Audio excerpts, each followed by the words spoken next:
नमस्कार, जय हिंद। मैं डॉक्टर टी.सी. राव और आप देख रहे हैं सोल्जर वॉइस चैनल। दोस्तों, नए रूप में सामने आता गांधीवाद, ये मैं बात कर रहा हूँ जो खासकर में सीजेपी के जो अनशन हुए हैं जंतर मंतर पर, जो रांची में चल रहा है युवाओं का जेन जी का आंदोलन, विरोध आंदोलन। दोस्तों, उसके ऊपर हम आज एक बहुत सुंदर एक प्रेजेंटेशन लेके आए हैं आपके लिए, और आपको हम समझाने की कोशिश करेंगे कि आज का युवा संवाद और लोकतंत्र में कैसे आपसे उम्मीद करता है सरकार से, वो उसी के ऊपर आज हम बात करेंगे। अहिंसा केवल विरोध की पद्धति नहीं दोस्तों, बल्कि असहमति को परिवर्तन की शक्ति में बदलने का मार्ग भी है। नमस्कार दोस्तों, क्या गांधीवाद आज भी प्रासंगिक है? क्या आज का युवा जो सरकार से सवाल पूछता है, व्यवस्था से जवाब मांगता है, लेकिन व्यवस्था को हिंसा से तोड़ने की बात नहीं करता, वास्तव में गांधीवादी विचारधारा के एक नए रूप को सामने लेके आ रहा है? दोस्तों, मेरा मानना है, एक पूर्व सैनिक होने के नाते इस प्रश्न पर गंभीरता से विचार करने की आवश्यकता है।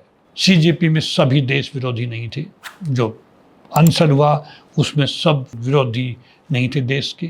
महात्मा गांधी की राजनीति का दोस्तों आधार केवल अहिंसा नहीं था, उसके साथ सत्य, सत्याग्रह, असहमति, जन भागीदारी, नैतिक दबाव और संवाद भी जुड़े हुए थे, अगर हम ठीक रूप से उसकी व्याख्या करें तो। गांधीवादी परंपरा में विरोध का अर्थ देश या व्यवस्था को नष्ट करना नहीं है, बल्कि अन्यायपूर्ण निर्णय को बदलने के लिए शांतिपूर्ण और नैतिक दबाव बनाना। गांधी के सत्याग्रह और अहिंसा को उनके जीवन और विचारों के केंद्रीय तत्वों के रूप में आधिकारिक गांधी विरासत स्रोत भी दर्ज करते हैं। दोस्तों, आज भारत की युवा पीढ़ी पहले की तुलना में अधिक शिक्षित, तकनीक से जुड़ी हुई है और सूचना संपन्न है। आज नेट के ऊपर सब कुछ उनको मिल जाता है। वह रोजगार पूछती है, शिक्षा की गुणवत्ता पूछती है, पारदर्शिता चाहती है, भ्रष्टाचार पर प्रश्न करती है और शासन से जवाबदेही की अपेक्षा रखती है। यदि युवा कहता है कि हम संविधान में विश्वास करते हैं, हम लोकतंत्र में विश्वास करते हैं, हम हिंसा नहीं चाहते, लेकिन हमारे सवालों का जवाब दीजिए,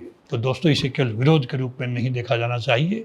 इसमें आधुनिक गांधीवाद की झलक देखी जा सकती है। गांधी जी ने दिखाया था कि बिना हथियार उठाए भी सत्ता से असहमति व्यक्त की जा सकती है। उनका असहयोग हिंसक प्रतिरोध से स्पष्ट रूप से अलग था दोस्तों। लेकिन यहाँ दूसरी जिम्मेदारी सरकार की है। लोकतंत्र में सरकार केवल शासन करने वाली संस्था नहीं है, उसे सुनने वाली संस्था भी होना चाहिए। यदि युवा शांतिपूर्ण तरीके से प्रश्न उठा रहा है तो सरकार को उसके साथ संवाद करना चाहिए। उसके प्रतिनिधियों को बुलाइए, उनकी समस्याएं सुनिए, तथ्यों के साथ उत्तर दीजिए, और जब मांग उचित हो वहां सुधार करने में संकोच मत कीजिए।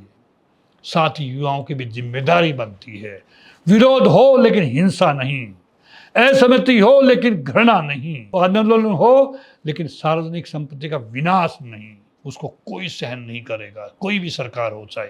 दोस्तों, अधिकारों के साथ संवैधानिक कर्तव्यों का सम्मान भी आवश्यक है। हम अभिव्यक्ति की आजादी के साथ साथ मिसयूज करें।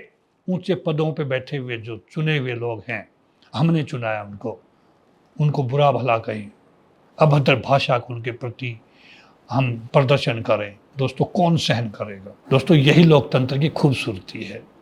सरकार बोले और जनता सुने, ये शासन हो सकता है, लेकिन जनता भी बोले और सरकार भी सुने, तभी वे जीवित लोकतंत्र बनता है, और भारत एक जीवंत लोकतंत्र है।